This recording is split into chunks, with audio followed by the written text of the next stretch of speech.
Əmirül-Möminin buyurur ki, qəzəb halında 3 şeydən çəkinin. Mövzumuza uyğundur. Qəzəb halında 3 şeydən çəkinin.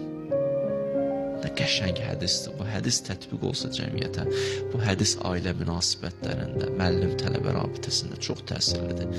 Qəzəblərini 3 şeydə dayan. Nə də olar, ya Əmirəl-Möminin? 1. Tənbih eləmək. Bir nəvə tənbih eləyəcəksən, danlayacaqsan. Qəzəbli halı danlama. Tələsmə, yəni dayan. Qoy qəzəbin yatsın, əqlaniyyət ön plana çıxsın. Orada neynə? Orada sən tənbih elə. Çünki qəzəb halında tənbihin həddi də aşar. Həddi də aşar. Bəzi vaxtlar tənbih eləmək üçün də bir dənə tərs səsli baxsan kifayət eləyər. Düz deyil. Sərt baxsan kifayətdir.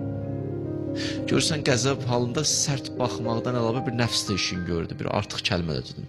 O artıq kəlmə nəfsin kəlməsidir. Tohidi kəlmə deyil, ixlasla deyilən kəlmə deyil, Allah üçün deyilən kəlmə deyil. Ona görə orada təsir olmayacaq. Tənbih eləmək istəyirsən, qəzəb halında Əmirül-Möminin deyir, dayan. 1. 2.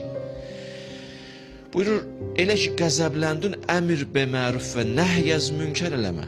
İnsanlara əmr eləyəsən yaxşıya, çəkindirəsən pis əməldən. Bu bir digərimizlə münasibətdə.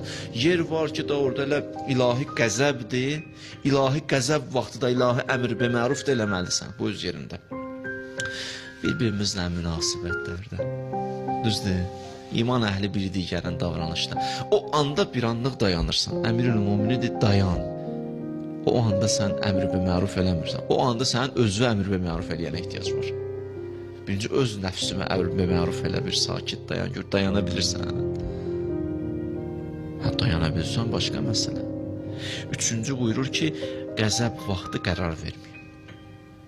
Qəzəb vaxtı verilən qərarlar nə olur adətən? Yanlış olur. Görsən, burada tələsmə. Tələsmə.